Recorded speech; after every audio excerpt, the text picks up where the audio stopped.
حبايبي، قبل ما يبدأ المسلسل تعالوا نصلي على النبي عليه الصلاة والسلام، وما تنسوش اللايك والشير والاشتراك في القناة. جيت وجبت لكم ملخص المسلسل الكوري سندريلا الثانية صباحا، وبيتكلم مسلسلنا عن موظفة الشركة اللي بتعرف ان حبيبها يبقى ابن رئيستها في الشغل، اللي بتجبرها انها تبعد عنه في مقابل الفلوس. طب لو عاوزين تعرفوا انا بقصد اقول ايه، تعالوا بينا نشوف الملخص مع بعض، بس يا ريت تكملوا للاخر ويلا بينا. يبدأ مسلسلنا بيون اللي بتكون قاعدة مع سو، وهنا سو بتكون عاوزة يون تبعد عن ابنها جو مقابل انها هتديلها فلوس، لان جو من عيلة غنية جدا ويون مجرد موظفة في الشركة بتاعتهم. وبتوافق يون انها تنفصل عن جو، وبيدخل المساعد وبيدي يون ورقة وبتكتب فيها المبلغ اللي هي عاوزاه. وبعدين سو بتاخد الورقة وبتقول لها الحمد لله اننا متفقين. وهنا سو بتسأل يون هتنفصل عن جو امتى، وبتقول لها يون لا بقى انت لازم تديني شوية وقت، لان انا وجو كويسين جدا مع بعض الفترة دي. وانها لما اكتشفت ان هو ابن سو صاحبة الشركة قلقت جدا وتوترت، فخايفة انها تسيبه دلوقتي لان ساعتها هيفهم ان سو مامته هي اللي هددتها. فسو بتسأل يون وبتقول لها هو انت حبيتي جو بجد؟ فبترجع يون فلاش باك وبتفتكر بداية حبها مع جو لما كانت خارجة من الشركة وطلب منها يوصلها. وبترجع يون من الفلاش باك وبتقول لسو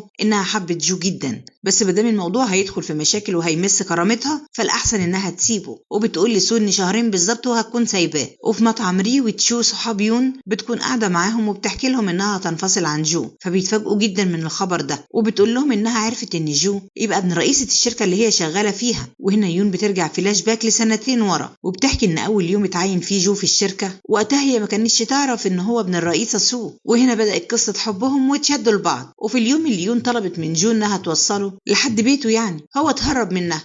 وفي يوم كان جايب لها شنطة غالية جدا، وبتقول يون إن لحد الوقت ده هي حتى ما شكتش إنه من عيلة غنية، لحد ما في يوم شافته مع شي نائب الرئيس وسمعتهم هما بيتكلموا وعرفت إنهم إخوات وإن الرئيسة تبقى مامتهم. ولما شي بيمشي يون بتنادي عليه وبتواجهه بإنها عرفت إن هو من عيلة غنية، وبتقول له طب ما دام أنت من عيلة غنية ليه كنت بتسيبني أدفع حساب المطعم والكافيهات اللي كنا بنروحها على طول يا معفن؟ هي دي الفضايح. وبترجع يون من الفلاش باك، وهنا تشو بيقوم وبيمشي، ويون بتحكي لري إن سو دفعت لها فلوس مقابل إنها تسيب جو، وإن سو قالت لها إنها هتسفر جو بره. وبتكون ري معترضة على كلام يون وإنها وافقت بكده، وبتخلص يون كلام مع ري وبتمشي. وهنا يون بتكون مروحة وجو بيتصل بيها بس هي ما بتردش عليه. وتاني يوم قدام الشركة بتكون يون بتفكر هتعمل إيه مع جو اللي بتتفاجئ بيه وهو بيقول لها وحشتك قد إيه، فبترد عليه وبتقول له وحشتني قد البحر وسمكاته. وبيسبقها جو على الشركة وهي بتفضل تلوم نفسها إنها قالت له إنه وحشها. وفي حمام الشركة يون بتعمل سيرش ازاي تنفصل عن حبيبك، فاول فكره بتطلع لها هي ناس تلف فلوس من حبيبها. فتتخيل يون انها بتطلب فلوس من جو وبيشاور بس وبتلاقي الفلوس حواليها من كل حته. فبترجع يون للواقع تاني وبتقول ما هو من عيله غنيه فاكيد هيوافق يسلفني فلوس، بلاش الفكره دي. وبتشوف فكره تانية وهي انها تطلع اسوأ ما فيها قدام جو، وبتتخيل انها معاه في العربيه وعماله تشتم في خلق الله. فبترجع للواقع تاني وبتقول لا ما هو مش للدرجه دي يعني. وبتشوف فكرة تالتة وهي اللي بتعجبها فعلا، وبتكون انها تفضل مكشرة في وش جو وتنكد عليه لحد ما هو اللي يسيبها. ده انت هتشوف ايام سودا يا جو. وفي المكتب عند يون بيدخل عليها جو وهو مع القهوة والاوردرات اللي سيا ويو طالبينها. وهنا يو وسيا وجو بيقعدوا يتكلموا سوا وبيلاحظوا ان يون مكشرة جدا. وبره المكتب بيكون سيا ويو بيتكلموا ان يون شكلها غريب النهاردة وعلى غير العادة يعني. وفي الكافيه بتكون يون قاعدة لوحدها وبتقول لنفسها انها لازم تطفش جو ده بأي طريقة، مع ان ده صعب جدا بالنسبه لها. طب خلاص يا اختي سيبيه. وبيدخل عليها جو بيقول لها تشربي ايه، فبتقول له انها عاوزه تاكل، وبيفضل يقول لها على اكلات كتير جدا بس هي بترفض اي حاجه بيقولها. فبيقول لها طب تعالي معايا، وبياخدها وبيمشوا وبيروحوا على المطعم ده. فبتقول يون انها ما كانتش عاوزه تيجي هنا بس بيقعدوا وبياكلوا. وهنا جو بيسالها انت مالك منكده عليا وعلى نفسك كده ليه، ولسه بيقول لها هو اخوكي جيم زعلك؟ فبتقوم تزعله وبتقول له ماله اخويا يعني، انت فاكره عيل بتاع مشاكل ولا ايه؟ لا دي الهرمونات عامله عمايلها مع عيون يا عين. وطبعا جو بيكون مستغرب جدا وبيقول لنفسه ايه ده، هي عقلها فوت ولا ايه؟ وبعدين يون بتقول له هتدخل الحمام. وفي الحمام يون بتقعد تقول لنفسها بتمسكي نفسك يا بنت شويه، مش عشان هو يعني زي القمر ووسيم كده يبقى تضعفي قدامه. بس المشكله ان اختنا يون بتكون واقعه في حب جو لكن من الدور ال15 بس كله من الحربايه سودي. وبتخرج يون من الحمام وبتشوف من بعيد ان موظفه المطعم بتقول لجو ان شكل حبيبتك متعصبة جدا. فبيقول لها هي جميلة في كل الاوقات، كده او كده جميل. يا اخي قول على عيب فيك، غير ان سو مامتك، وعند سو بتكون بتتعشى مع شي، وبيكون عارف منها ان يون وافقت انها تاخد الفلوس مقابل الانفصال عن جو، وبيكون مستغرب جدا لانه عارف ان يون محترمة جدا وانها مش بتاعت فلوس. وهنا سو بتسأل شي هو عمل ايه مع مراته، فبيقول لها ان هو متابعها على الانستجرام وانه بيعرف عنها كل حاجة منه. يا فرحة سو بيك يا شي. وعند يون اللي بيكون في المطعم عند ري بتقول لها ترجع الفلوس لسو لانها مش هتقدر تبعد عن جو ابدا. فيون بتكون سكرانة خالص وبتمسك موبايلها وبتكتب رسالة في جروب الشغل اللي بيكون فيه سيا ويو جو ان الموضوع ميؤوس منه وانها عاوزة تنفصل، ولسه هتبعت الرسالة لكن ري بتمنعها علشان عارفة انها مش في وعيها ابدا. فيون بتقول لها انها مش هتقدر تستنى شهرين وانها كده بتأذي جو بمعاملتها الوحشة معاه كل يوم، وبتنام على نفسها وبتتكلم وهي نايمة خالص وبتقول جو انا اسفة. وتاني يوم يون بتكون مع اخوها جي وبيفطروا سوا وبيقول لها عاملة ايه مع حبيب القلب، وبنعرف ان جي ما بيحبش جو لان بالنسبة له جو فقير. وطبعا جي لسه معرفش ان جو من عيلة غنية جدا. وسط كلام الاخوات بتتفاجئ يون انها بعتت رسالة الانفصال في جروب الشغل وبتفتكر انها بعتتها امبارح بالغلط لما كانت مع ري. وهنا يون بتكون رايحة الشغل وبتتفاجئ بمصيبة تانية، وهي انها كانت عاملة مكالمة دقيقة جدا مع جو امبارح لما هي كانت سكرانة بس ما كانتش فاكرة هم قالوا ايه. وبتروح للاسانسير وبتتفاجئ ان جو في وشها، وطبعا بتكون محرجة جدا منه وبتسأله عن المكالمة هم قالوا فيها ايه. فقال لها ولا حاجة، انا سألتك عن الرسالة اللي انت بعتيها على الجروب وبعد كده قفلنا على طول. وبيدخل عليهم سيا ويو، وهنا يو بيسأل يون عن الرسالة برضه، فبتقول له انها كانت سكرانة وبيقعد يسألها هو وسيا ويا ترى بقى كان قصدك مين بالرسالة دي. وهنا يون بتكون خلصت الشغل وراحت عشان تعمل شعرها، وبتخلص يون وهي في الشارع بتتصدم بان مكالمتها هي وجو متسجلة على الموبايل بتاعها، وبتسمعها وبتتفاجئ انها قالت فيها لجو انها عاوزة تنفصل عنه. وهنا يون بتروح تقابل جو وبتسأله هو ليه ما قالهاش انها قالت له انها عايزة تنفصل عنه. فبيقول لها انه عمل نفسه انه ما سمعش اي حاجة، وبعدين بيفاجئها انه عارف ان مامته قابلتها. وهنا بيرجع جو فلاش باك وبيفتكر لما شي كان عند مامته وجو قابلته بره الفيلا بتاعتهم وعرفت منه ان مامته قابلت يون. وبيرجع من الفلاش باك وبتقول ليون انها عاوزة تنفصل عنه، وان حتى قبل ما مامته تقابلها هي كانت عايزة تنفصل لان هما مختلفين ومش شكل بعض ابدا، وان هو غني جدا وهي مجرد حتة موظفة. لكن جي بيحاول معاها انهم يفضلوا سوا بس يون بترفض وبتسيبه وبتمشي، وبيروح جو وراها. وهنا يون بتقول له انها خدت فلوس من مامته في مقابل انها تنفصل عنه، فبيتصدم جو جدا وبتمشي يون. وتاني يوم في الشركة يون بتعرف من سيا ويو ان جو خد اجازة اسبوع من الشغل. وهنا يون بتكون في المدرسة مع اخوها جي وبتسأل المدرسة بتاعته هو عامل ايه. وهنا يون بتكون في الشركة ويو وسيا بيمشوا، وهنا يون بتبص على مكتب جو وهي حزينة جدا وبتقول انها لازم تتحمل الفترة دي وتعديها. وبنيجي هنا وبتكون يون بتكلم ري في الموبايل وبتقول لها ان جو اجازته هتخلص بكرة، وبتتكعبل على السلم وبعدين بتقفل مع ري. وبترجع فلاش باك وبتفتكر يوم لما اتكعبلت في الشارع وجو راح جاب لها اللزق رجليها وسليبر كمان. وبترجع يون من الفلاش باك وبنروح ليوسيا اللي اتفاجئوا ان الشركة مقلوبة وان في كراسي تدليك موجودة جديدة في الشركة. وبيدخلوا اوضة الموظفين وبيلاقوها مليانة بالايس كريم والحلويات وحاجة كده ولا في الاحلام. وهنا يو بيبعت ليون ان الدنيا اخر حلاوة عنده وفي حلويات واكل وليلة كبيرة. وبتتفاجئ يون هي كمان ان جو تعين مدير للشركة. وهنا يون بتاخد بالها ان جو جاي من بعيد وبتجري علشان ما يشوفهاش، لكن بتتكعبل على السلم زي سندريلا. وبيروح جو الهيرو وبيلحقها وبيعدل لها الشوز بتاعتها وبتلبسها. وجو بيقول لها انه مش هيسافر بره وانه هيقعد هنا على قلبها وهيتمسك بيها غصب عنها. فعلا القلب له احكام. وبيروح جو لسيا ويون كمان بتكون معاهم وبتعتذر لهم انها ما عرفتش من الاول انه ابن الرئيسة وبيديهم قهوة. وهنا بيكون يو يعني مش واقف على بعضه خالص لانه كان دايما بيهزق وبيزعق لجو شوف ازاي يا شيخ. وهنا يو بيقول لجو تعالي عشان اوصلك لمكتبك، لكن جو بيفاجئهم انه عامل مكتبه مخصوص جوه المكتب بتاعهم علشان يكون قريب منهم هم برضو ولا من يون حبيبة القلب. والمكتب بيكون بطريقة حديثة جدا شغل 5 نجوم كده. وبعدين بيدخل جوه المكتب وبتدخل يون وراه وبتبدأ الكلام وبتقول له معنى كلامك ايه، انك مش هتنفصل عني؟ فبيقول لها ان هو قال لمامته انه خلاص سابها وانه عاوز يفضل في الشركة في مقابل ان هو هيزود مبيعات الشركة خلال 2 ولو فشل تسفره بره زي ما هي عاوزة. وهنا جو بيقرب من يون وبيلمس وشها، لكن فجأة بيقعد على الريموت وبيكون ده ريموت الستارة بتاعت المكتب والستارة بتترفع وسيا ويو بيشوفوهم يا دي الكسوف. وهنا بتكون يون بتقول لنفسها طب هعمل ايه دلوقتي، شكلي كده وحش قوي قدامهم، طب هقول لهم ايه؟ وبتتفاجئ يون ان سيا ويو داخلين عليهم، بس بتعرف من يو انهم فاهمين غلط وانهم مفكرين ان جو كان بيزعق ليون. فيون بتاخد نفس عميق وبتقول لهم ايوه فعلا هو كان بيزعق لي على الشغل. طبعا امال على يدي. وهنا سيا ويو بيتكلموا انهم ازاي ما خدوش بالهم ان جو يبقى ابن الرئيس، وبتحكي سيا ان فعلا لبسه كان شكله غالي جدا، وبترجع فلاش باك وبتفتكر لما كانوا في الماركت وجو اشترى مشروب ما عليهوش عرض مع ان كان موجود نفس المشروب وعليه عرض. وبترجع من الفلاش باك وبتحكي ان في يوم كان في فرح زميلتهم في الشغل، وكانت بتتكلم هي وجو على فلوس النقطه بتاعت الفرح، وجو سالها هو المفروض ندفع كام، فقالت له $50. وبيقوم جو مطلع من جيبه $500 مره واحده علشان يدفعهم لوحده لما تكون كل العلامات واضحه قدامك وانت غبي. وهنا سيا بتطلع من جيب يو $3 وبتقول هم دول اللي في جيب اي شخص كحيان زي انا ويو كده. وهنا يو بتقول لهم انهم يكملوا في الشغل زي ما هم ولا كأن في اي حاجه اتغيرت في المكتب. وبالليل جو بيقول لسيا ويون انه عازمهم على عشاء عمل، وبيفرحوا جدا الا يون. بس سيا بتشدها من ايديها وبتقول لها يا ستي هو احنا لاقيين؟ وفي المطعم بيكون يو عاوز يشرب، لكن يون بتقول له بلاش عشان عندهم عرض تقديمي قريب قوي. فبيقول لهم جو انه هيأجل العرض التقديمي لمده اسبوع علشان يشتغلوا عليه اكتر. وهنا يو ما بيصدق وبيقول لجو ايوه فعلا احنا نشرب بقى النهارده ومن بكره بقى نبدا شغل. يا عم انت بتتلاكك ولا ايه؟ وبيخلصوا العشاء. وهنا يو بيكون سكران على الاخر وبيركب مع زيا وبيروحوا وما بيكونش فاضل غير يون وجو. وهنا يون بتمشي لكن جو ما بيسيبهاش تمشي وبيفضل ماشي وراها. فبتقول له ايه ده انت ماشي ورايا ليه؟ فبيقول لها انا مش ماشي وراكي ولا حاجه، انا بس عارف انك ما شربتيش عشان تروحي المكتب تكملي شغل، وبصراحه كده انا كمان عندي شغل فرايحه على المكتب انا كمان. ده احلى شغل ولا ايه ده؟ وفي المكتب بتكون يون مركزه جدا في شغلها، وجو بيبعت لها ورق مطبوع عليه عمري ما هسيبك وانتي اعلنتي الحرب على نفسك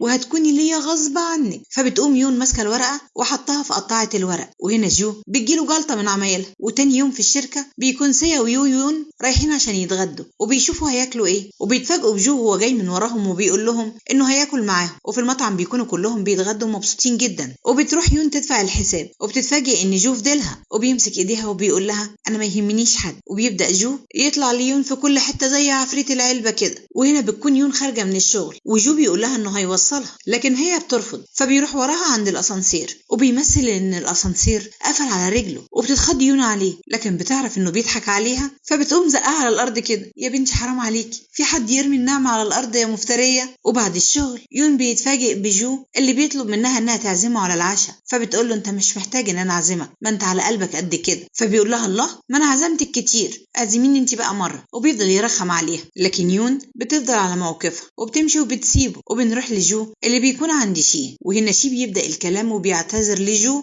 انه عرفه الحقيقة وان مامته قابلت يون لانه شاف ان جو متأثر جدا. وهنا جو بياخد باله ان شي واخد راحته في اللبس قوي. فبيقول له شي اسكت بقى ده انا ما صدقت ان مراتي سافرت عشان البس براحتي، ده انا كان لازم البس لبس رسمي على طول حتى وانا في البيت يا اخي. عارف يا شي والله حسيت براحتك من هنا. وبيتكلموا مع بعض شوية وبعدين جو بياخد بعضه وبيمشي وبيروح شي وراه وبيقول له ايه رأيك نتفرج على افلام. لكن شي بيفتكر ان جو ما بيحبش يتفرج على افلام وبيقول عليها مملة جدا. وجو بيقول له انه بقى بيحب يتفرج على الافلام عادي جدا وبقت هوايته المفضلة لان الفترة الاخيرة كان بيتفرج عليها مع يون بالذات افلام الرعب. قول كده بقى يا عم جو الموضوع فيه يون. وهنا يون بتكون في المطعم عند ري وتشو وبتحكي لهم عن اللي جو بيعمله معاه. فبيقول لها تشو ان مش كل الناس هتشوفك زي بعضها، يعني ممكن مامة جو تشوفك حد مش مناسب بعكس جو اللي شايفك اكتر حد مناسب بالنسبة له. وبيكمل تشوي وبيقول لها ان ممكن حتى باباكي ومامتك يشوفوا ان جو مش مناسب ابدا رغم ان هو غني جدا. فبتغمزه ري وبتقوله ان يون ما عندهاش لا اب ولا ام. فبيحس تشو انه بوظ الدنيا فبيقوم خالص وبيمشي احسن برضه. وهنا بتكون يون ماشيه لوحدها في الشارع وبتشوف بنت صغيره وبترجع فلاش باك وبتفتكر لما كانت صغيره ووشها كان كله كدمات من كتر ما باباها كان دايما بيضربها وكان بيخليها تجيب له الخمره بنفسها وكان قاسي جدا معاها. وبنرجع من الفلاش باك وبتقعد لوحدها وهي حزينه جدا. وتاني يوم الصبح بتكون يون بتفطر مع جي وبيلاحظ من شكلها ان عندها برد. ويون بتكون متضايقه منه جدا لان درجاته مش حلوه في امتحانات نص السنه. وفي المدرسه عند جي بيكون سام صاحبه بيقول له ايه رايك نزوغ ونروح نلعب شويه. وجي بيقول له لا بلاش. وهنا جي بياخد باله من شويه طلاب بيكونوا واقفين وموقفين طالب غلبان وبيتنمروا عليه وبيكونوا عاوزين منه فلوس. وهنا سام بيقول لجي روح روح كلمهم. لكن جي بيقول له مش هيفيد بحاجة ومش هيسمعوا كلامه. وبنروح ليون اللي بتوصل للشغل وبتروح تركب الاسانسير، وبتتفاجئ ان شي موجود هو كمان، وبتكون محروقة جدا منه لانها عارفة ان هو عارف كل حاجة عنها وعن جو كمان، وانها قابلت مامته. وشي هو اللي بيبدأ الكلام معاها وبيقول لها ان جو عنيد جدا وعمره ما يستسلم بسهولة ومش هيرضى يضيعها من ايده لانها حب عمره. وبيقول لها ان جو ما كانش بيحب الافلام ابدا، لكن عرفت منه ان هو بقى بيحبها علشان خاطر. وبتخرج يون من الاسانسير وبترجع فلاش باك، وبتفتكر لما جو كان بيروح معاها السينما وكان بيبقى حافظ الافلام كمان اللي بتتعرض. وبترجع يون من الفلاش باك وبتروح على مكتبها، وفي المكتب يون بتسرح وبتفتكر انها عرفت من شي ان جو بيحب الاوبرا جدا. وبترجع فلاش باك وبتفتكر لما كانت مع جو وعرض عليها انهم يروحوا الاوبرا سوا، لكن هي رفضت، ومن ساعتها هو ما جابش سيرة الاوبرا تاني ابدا. وبترجع يون من الفلاش باك وبتكون حاسة بالذنب.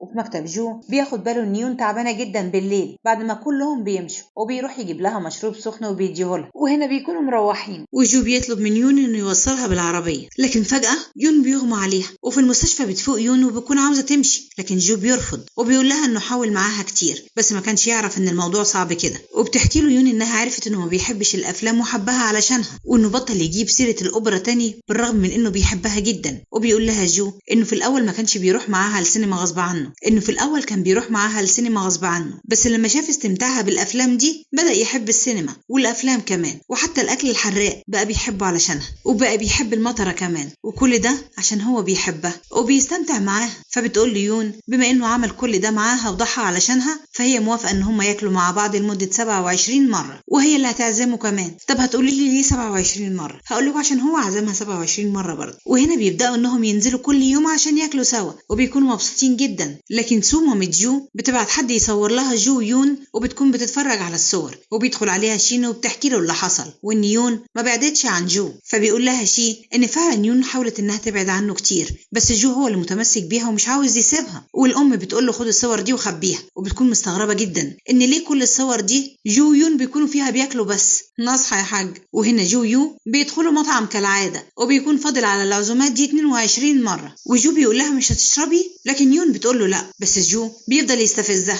وبيقول لها انت خايفه تشربي عشان ما تضعفيش قدامي. لكن يون بتتحداه وبتطلب منه ازازه خمره يا نهى. وبنروح لشي اللي بيوصل للبار وبيسال عن نوع نبيت لكن ما بيلاقيهوش، والموظفه بتقول له ان النوع ده مش موجود لانه غالي جدا وناس كتير نشرت عنه ومن ضمنهم مراته. فشي بيمسك موبايله وبيتفاجئ ان فعلا جين مراته منزله عن النبيت ده. وبنرجع ليون هو وجو وبتنزل لهم الخمره وبيقعدوا يشربوا لحد ما بيكونوا مش شايفين حاجه خالص قدامهم. وهنا بيكونوا خلصوا وقاعدين في الشارع سكرانين خالص. وجو بيرجع فلاش باك لسنتين لورا لما رجع من بره بعد ما خلص دراسته، وبيحكي ان ده اليوم اللي اخوه نزل صورته فيه على وسائل التواصل الاجتماعي. وهنا بيكون شي مستني جو بعد ما وصل وبيركب جو معاه وبيبداوا يتكلموا سوا. وجو بيقول لشي انه هيشتغل في الشركه بس من غير ما حد يعرف هو مين، وده اقتراح مامته علشان الموظفين في الشركه تتعرف عليه اكتر. وفي الشركه بتكون يون بتهزق جو على شغله وبيكون متضايق جدا. وعند شي بيكون جو بيحكي له على اللي حصل في الشركه وان اي حد بيهزقه، مره سوك ومره سيا ومره يو، وحقيقي بقى حاسس ان هو بيعاني. وفي وسط كلام جو بيجيله رساله من جروب الشغل ان في عشاء عمل بكره. وفي عشاء العمل جو بيقترح على سوك انه هيعمل له سكالانس بانواع الخمره اللي هم طالبينها، وبيبدا جو انه يعمل كده بس سوك بيزعله جامد جدا، وبيبدا سوك هو اللي يصب الخمره وبيقعدوا كلهم يشربوا سوا وهم مبسوطين جدا الا جو. وبيخرج جو بيتصل باخوه شي وبيحكي له انه متضايق جدا من معامله زمايله له وانه خلاص كده لازم يستقيل. وهنا اختنا يون بتسمعه وبتتاسف له انها زعقت له قبل كده، وبتقول له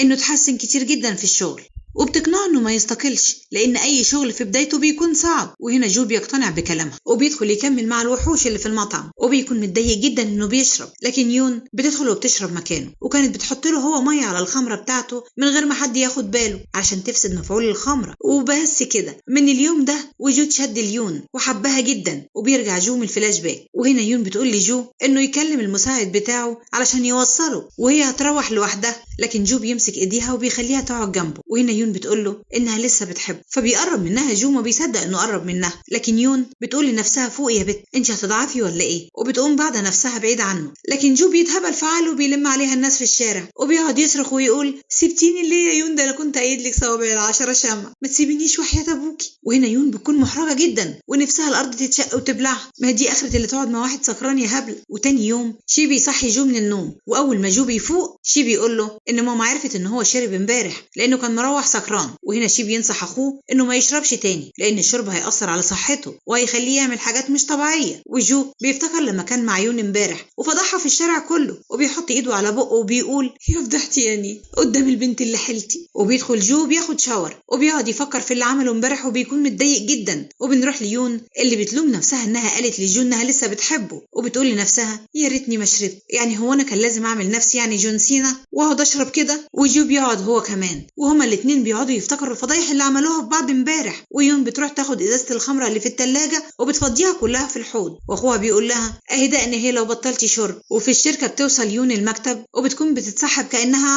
عامله وخايفه جو يشوفها، وبيدخل عليها سيا ويو وبعدها بيدخل جو. وهنا جو ويون بيتوتروا جدا لدرجه ان كل واحد فيهم ما بيكونش عارف يروح فين من كتر الاحراج. وفي الاخر كل واحد فيهم بيروح على مكتبه، وبنروح على المدرسه عند جي اللي بيكون مع صاحبه سام، وبيتكلموا سوا وبيتفاجئوا بشله المتمردين اللي في المدرسه وهم ماسكين الطالب الغلبان ده ومش سايبينه في حاله ابدا. وفي المكتب عند يون بيكون يو وسيا بيعرضوا عليهم انها تيجي تتغدى معاهم، لكن يون بتقول لهم ورايا شغل. واول ما بيدخل جو عليهم بيعرضوا عليه وبيقول لهم برضه انه عنده شغل. وفجاه وفي نفس الوقت يون وجو بيقولوا خلاص هنيجي، وبعدين بيقولوا تاني في نفس الوقت لا خلاص هنقعد هنا. هو في ايه بقى يا اختي انت وهو؟ هي ناقصه دوخه؟ وفي الاخر بيروحوا كلهم. بس في المطعم بيكون مش متاح غير ترابيزتين بس، وكل ترابيزه عليها كرسيين. فيون بيقول لسيا انهم هيقعدوا هما الاتنين مع بعض، لكن بتيجي لسيا رساله شغل وبتضطر انها تاخد جو علشان يتناقشوا فيه سوا. وطبعا يون وجو بيقعدوا مع بعض غصب عنهم، وبتكون يون متوتره جدا لدرجه انها بتفتكر عصيان البطاطس انها فلفل وبتغرق بيها الشوربه. لكن برضه اخونا جو بيكون حنين جدا وبياخد منها هو الشوربه اللي كلها عصيان دي. وهنا بيكونوا خلصوا الاكل وبتيجي مكالمه لجو وبيرد عليها وبيقول ليون انها تسبقه على المكتب. واول ما يون بتدخل المكتب بتتفاجئ بالحربايه سو. وهنا سو بتقول لها ان جو مرضاش يسافر وقرر ان هو هيقعد هنا، وهي سابته براحته عشان كانت واثقه ان يون هتبعد عنه، بس هي خلفت بالوعد. وبيدخل عليهم جو، وهنا سو بتقول له ده انا كنت جاي عشان اطمن عليك. والله عيب الكذب يا ست الحبايب يا حنينه. وهنا جو بيطلب من مامته انهم يتكلموا بره الشركه، وسو بتركب عربيتها وجو بيقول لها هو عارف هي جايه ليه، وبيقول لها تطمن لانه مش هيغزلها ابدا. وبيروح جو على المكتب، وبتكون يون كاتباله انها راحت الاجتماع وانها مش هتيجي المكتب النهارده. وبالليل يون بتكون في مطعم رين وبتكون جايبه شكاير الرز وقاعده تغسلها، وبعدين بتجيب خضار الكيميتشي وبتتبله، وبعدها بتروح تنظف المكان كله. وتشو بيكون مستغرب جدا من اللي هي بتعمله ده، وبيسأل ري بتقوله ان يون لما بتكون متضايقه بتلهي نفسها في اي حاجه عشان ما تفكرش. وبعد ما يون بتخلص بتروح لها ري وبيكون معاها 2 نسكافيه وبتحاول تهون عليها، وبعدين بتقول لها طب ما تخلفي عيل منه وساعتها هتحطي مامته قدام الامر الواقع. فبتقول لها يون انها عاشت حياه عائليه سيئه جدا وانها نفسها تعمل عيله سعيده مش انها تاخد جو من مامته بالطريقه دي. وبيقطع كلامها ان مدرسه جي بتتصل بيون، وتاني يوم في المدرسه بتكون مامة يونغ اللي الطلاب كانوا بيتنمروا عليه جاي عشان تشتكي عشان خاطر يونغ. وبيكون موجود أهالي الطلاب اللي كانوا بيتنمروا على يونغ ومن ضمنهم يون، وبيكونوا أهالي الطلاب المتنمرين متكبرين جدا وبيدافعوا عن ولادهم ما عدا طبعا يون. وهنا مامة يونغ بتوريهم الكدمات اللي في جسم يونغ اللي بتكون من كتر الضرب، وبتقول لهم إنها كانت بتموت لما شافت المنظر ده. وهنا الأهالي ما عدا يون طبعا بيقولوا لمامة يونغ إنهم هيدفعوا تعويض وهيرجعوا لها فلوس ابنها، بس بلاش تقدم الطلاب لجلسة تأديبية. وواحد من الطلاب بيقول إن جي وصاحبه ملهمش دعوة خالص باللي حصل ليونغ وإنهم ما ضربوهوش. وهنا يون بتقوم وبتعتذر لمامة يونغ، فجي بيقول لها ايوه بس انا ما عملتش حاجه. فبتقول له مجرد انك شفتهم بيضربوه وسكت فانت كده تبقى مشترك معاهم. وبعدين بتمشي يون وبتستهزأ بالطلاب المتنمرين وبتقول لواحد فيهم يعني كنت مخلص قوي واعترفت ان جي ما كانش معاك، لكن انك تضرب واحد وتاخد منه فلوسه هو ده العدل بالنسبه بالك. وهنا يون بتخرج وبترجع فلاش باك وبتفتكر ايام ما كانت مع باباها، وكان كل ما يجي يضرب جي كانت يون بتاخد الضرب مكانه، لحد ما في يوم اتقبلت في الجامعه الكوريه وساعتها خدت اخوها وهربوا من عذاب باباهم. وبترجع يون من الفلاش باك وهنا جي بيروح ليون وبيقول لها اضربيني، اعملي فيا كل اللي انت عاوزاه بس ما تفضليش ساكته كده. فبترجع يون فلاش باك وهي بتحكي ان في يوم من الايام باباها كان بيجري وراها وعاوز يضربها، وهي كانت بتحاول تهرب منه، وكان في ناس كتير حواليها يقدروا انهم يساعدوها بس محدش فيهم ساعدها ابدا. وباباها ساعتها مسكها وفضل يضرب فيها قدامهم كلهم وبرضه محدش واقف جنبها. وبترجع يون من الفلاش باك وهنا جي بيعتذر لها وهو كله ندم. وبنروح لجو اللي بيكون مع شي، وهنا جو بيقول لشي انه مش عارف هي مامته بتعمل كده ليه معاه. فبيحكي له شي انه كان بيحب بنت زمان قوي وكانت من عيله كويسه جدا، بس برضه مامته وقفت قدامه وما قدرش ان هو يسيب حبيبته، لكن قرروا الانفصال لما حبيبته طلبت منه انهم ينفصلوا لانها تعبت جدا وحست ان ملهاش قيمه، والموضوع ده بقى ميؤوس منه. وهنا شي بيقول لجو انه لازم يشوف ويعرف هي يون هترتاح في ايه. وفي عربيه جو بيقول لنفسه انه حاول كتير مع يون لكن هي كانت دايما بترفض، وانه حتى ما فكرش هي تعبانه وبتعاني ازاي. وبيتصل يون بجو وبتقابله وبتبدا يون الكلام وبتقول له ان في حاجات كتير في حياتها لازم تهتم بيها اكتر من الحب، وبتطلب منه انهم ينفصلوا عن بعض. فبيقول لها جو ان هو عاوزهم يقضوا بكره اليوم كله مع بعضهم وبلاش ينهوا علاقتهم بالشكل الحزين ده، والاحسن انهم ينهوها بعد ما يقضوا يوم جميل سوا. هتخلوني اعيط ليه دلوقتي يعني؟ وتاني يوم جو بياخد يون على الملاهي، وعلى الناحيه التانيه شي بيخلص شغله وبيتفاجئ ان الشقه متروقه وبيكون مستغرب جدا وبيسأل نفسه هو أنا بخرف ولا إيه؟ وبيتفاجئ إن مراته جين في وشه على طول وبتقول له ياه ده أنت غيرت حاجات كتير قوي في الشقة من ساعة ما أنا مشيت. وهنا شي بيمسك رجله وبيقول لنفسه يا فضحتش. وبنرجع لجو يون اللي بيكونوا بيتمرجحوا وبيستمتعوا بوقتهم على قد ما يقدروا. وهنا بيقفوا عند عرض الأميرات وجو بيسألها وبيقول لها هي ما كانتش نفسها تعيش حياة الأميرات وهي صغيرة، فبتقول له لا لأنهم دايما بيفضلوا مستنيين الأمير اللي هيجي ينقذهم من ورطة. وهنا جو بيفتكر أيامه مع يون وبيكون حزين جدا هو ويون. واخر اليوم جو بيلاقي طفلة ضايعة من أهلها وبيقف معاها لحد ما أهلها بيلاقوها وبيشكروا جو وبيمشي. وهنا يون بتروح لجو وبيقول لها أنا كان نفسي أكون أميرك، وإنها وقت ما تكون في مشكلة صعبة يكون هو اللي جنبها، وكان بيتمنى إنه يفضل معاها دايما وبيتأسف لها إن هو تعبها جدا الفترة اللي فاتت. وبيجي الوقت اللي هما هيسيبوا بعض فيه وعياط بقى وشحتفة ووجع قلب لو النبي أنا مش قادرة عيط انت. وعند يون في البيت بتفتح صورة ليها وبترجع فلاش باك وبتفتكر لما جو كان جايب لها بوكيه ورد وكان عامل لها خاتم من الورد مخصوص، ودخل الحمام وخرج وفضل يصورها صور كتير جدا. وبترجع يون من الفلاش باك وتاني يوم في الشركة بيكون جو ويون في اجتماع وبيكونوا مش مركزين ابدا مع يون وبيخلصوا الاجتماع وبيتعاملوا كأنهم ما يعرفوش بعض. وفي المكتب عند يون بتتفاجئ ان في رقم غريب بيبعت لها رسائل. وتاني يوم في الشركة يون بيكون مستغربة من الرقم اللي بيبعت لها رسائل وبيطمن عليها ده وبتقول هو جو غير رقمه ولا ايه، وبتتفاجئ ان هو بيتصل بيها من رقمه العادي وبيقول لها انه هيأجل الاجتماع وبتفضل حيرانة مين هو الرقم ده. وبتشوف جو في مكتبه وبيكون معاه موبايلين، واول ما بياخد باله منها بيخبي الموبايل وبيقفل الستاره. وبتدخل له يون وهي متعصبه وبتوري له الرسائل، بس هو بيقول لها ان مش هو اللي عمل كده وان الموبايل التاني اللي معاه ده كان بيعمل عليه اختبار عشان الشركة هتتم إصداره كمان شهر. أنا لو منك يا يون أستقيل بعد الكسفة دي. فبتحرج يون جدا وبتاخد الموبايل وبتتكلم فيه، بس بيطلع إنها خدت موبايل جو بالغلط أصلا وهي ما بتكلمش حد ولا حاجة، وبتروح تاخد موبايلها وبتمشي طيران على البيت. كسفتين في الراس توجع بأمانة يعني. وفي المطعم عند ري وتشو بتكون يون حكت لهم عن الرقم اللي بيبعت لها الرسائل، وتشو بيقول لها ما يمكن يكون حبيبك اللي قبل جو، فبتقول له ما كانش فيه. وهنا دي بتمسك موبايل يون وبتتصل بالرقم وبيطلع انه رقم غلط وان الشخص ده كان يقصد حد تاني غير يون. وفي المطبخ عند ري ويون بيكونوا بيغسلوا المواعين وتشو بيدخل عليهم وبيقول ليون ان جي اخوها مستنيها بره، وبتخرج يون بسرعه من المطعم وبتاخد جي وبيمشوا. وهنا يون بتقول لجي ان بعد كده لما يكون مش وراه حاجه يتقابلوا هنا ويروحوا سوا، وبيقول لها جي ماشي، وبيقول لها ان هو هيعتذر ليونغ، وبتتأسف ليون عن طريقتها معاه وبتاخده توديه على مكتبه وبتشتري له كتب. ويجي بيشوف مجله عليها صوره جو فبيقول ليون مش ده حبيبك؟ فبتقول له لا لا لا خلاص، وبتروح تحاسب على الكتب وبيمشوا. وقدام بيت يون بتتفاجئ بجو وبتقول له انت جاي ليه؟ مش احنا انفصلنا؟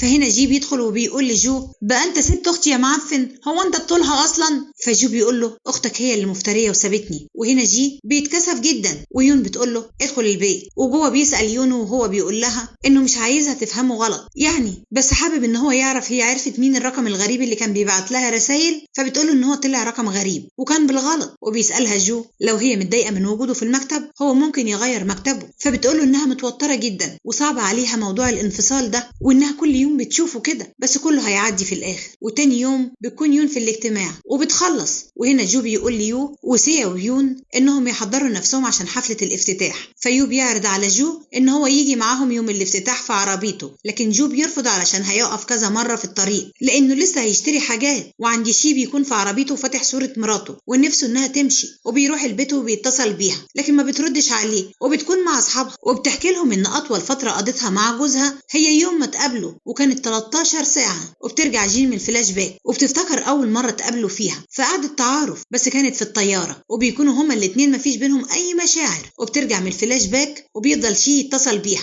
بس هي ما بتردش عليه. وبنروح ليون اللي بتكون بتحضر شنطتها وبتتفاجئ ان الشخص الغريب ده بيبعت لها وبعدين بيتصل بيها. فبتتعصب يون عليه وبتقول له يا عم ما انا قلت لك مش انا اللي انت قصدك عليها. فبيقول لها الشخص ده انه مرتاح جدا ان هو بيتكلم معاه، والمفاجاه انه بيطلع جو. لا فعلا حاجه مش متوقعه اطلاقا. فبتقول ليون انها كانت مفكراه حبيبها القديم. فبيقول لها جو ايه ده انت شكلك كده متعلقه بحبيبك ده بقى. فبتحكي له يون قصه حياتها وانها بتحاول تنفصل عنه، وبتفوق للحظه انها بتبوظ الدنيا وبتتكلم مع حد غريب فبتقفل السكه في وشه. وهنا يو وسيا ويون بيكونوا جاهزين علشان يسافروا علشان الافتتاح، وفي الطريق يو بيكون بيتخانق مع سيا علشان عماله تاكل وتكح وبتبهدل العربيه بتاعته الجديده.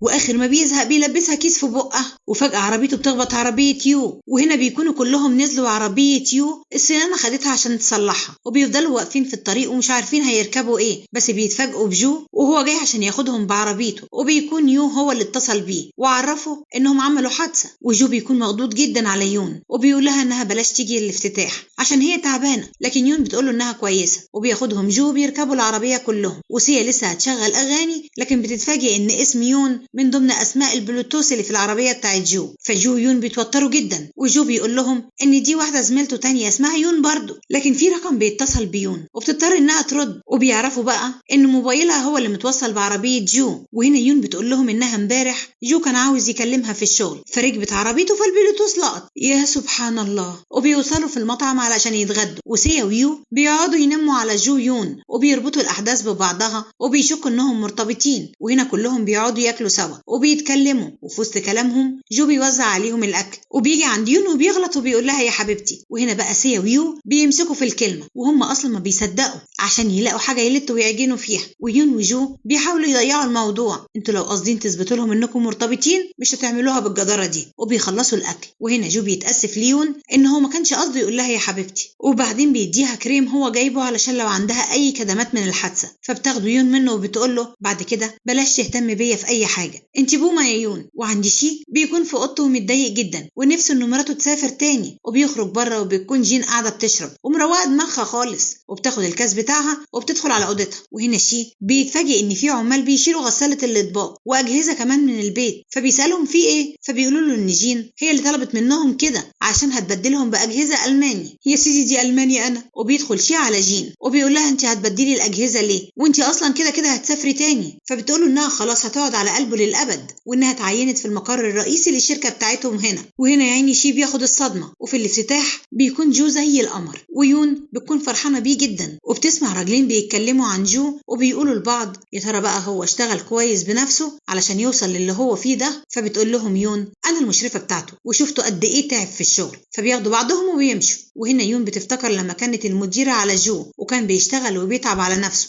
وبتقول انها كانت بتتمنى تشوف اليوم ده وبعدها هتمشي. بترجع فلاش باك وبتفتكر يوم لما كانت مع ري في المطبخ وقالت لها انها قررت انها تستقيل من الشركه. وبترجع من الفلاش باك تاني، وهنا بيكونوا الموظفين بيتغدوا سوا وبيكونوا هيروحوا النهارده ما عدا يون عشان بيكون وراها شغل كتير. وبالليل يون بتقابل جو لكن صدفه، وبيعرفوا من بعض انهم بايتين علشان وراهم شغل. وجو بيطلب من يون انهم يتمشوا سوا. وهنا جو بيشكر يون على انها خططت للمشروع ده وكان اكتر من رائع وكان تحفه فعلا. وبيتكلموا شويه وبعدين بتصدموا يون انها خلاص هتستقيل تستقيل. فبيتفاجئ جو وبيزعل جدا وما بيكونش عايزها تستقيل، لكن يون بتقول له ان ده احسن لها وله بدل ما يتقابلوا كل شويه كده ويتوجعوا اكتر. وهنا جو بيقرر ان هو يروح لمامته وبيقول لها انه عايز يسافر بره، لكن مامته بتقول له ان هو السنه الجايه هيتنقل مكان اخوه شي في الشركه، لكن شي هيتعين في فرع تاني ومراته هتتعين في المقر الرئيسي. وبيروح جو ورا مامته وبيترجاها انها توافق ان هو يسافر، لكن برضه ما بترضاش. فبيقول لها انا كان نفسي تعامليني على اني ابنك ولو لمره واحده بس، بدل ما بتعامليني انك انت رئيستي في الشغل. وبيسيبها ويمشي. وهنا جو بيروح ليون وبيقول لها انه ساب كل حاجه وانه جالها خلاص وبيحضنها. وبنيجي بقى للمفاجاه اللي يون وجو بيتفاجئوا ان جي اخوها بيدخل عليهم، وبعديه يون وسيا. وهنا جي بيعرف ان جو غني جدا وهو مدير الشركه وبيفرح قوي، وسيا ويو بيكونوا مستغربين. مش بس كده، لا ده بتدخل عليهم ري وبتقول لهم انتوا رجعتوا. وهنا سيا ويو بيتفاجئوا تاني ان يو وجو كانوا مرتبطين اصلا. وبصراحه كده كل مفاجاه اروع من اللي قبلها. ويا عيني يون وجو بيكونوا فاقدين النطق من الصدمه ومش عارفين يسيبوا حضن بعض من الخضه. وبس كده لحد هنا وبيخلص الجزء ده من مسلسلنا. ولو عاوزين تعرفوا اللي هيجرى بعد كده ايه، استنوني في ملخص الجزء الجديد وانا مش هتاخر عليه. ويا ريت كل اخواتي يواظبوا على الصلاه في موعدها. ولو عجبكم الفيديو يا ريت ما تبخلوش علينا باللايك، ولو اول مره تتفرجوا علينا يا ريت تعملوا اشتراك وتفعلوا الجرس عشان يوصلكم مننا كل جديد بنقدمه، وان شاء الله اللي جاي هيعجبكم اكتر واكتر.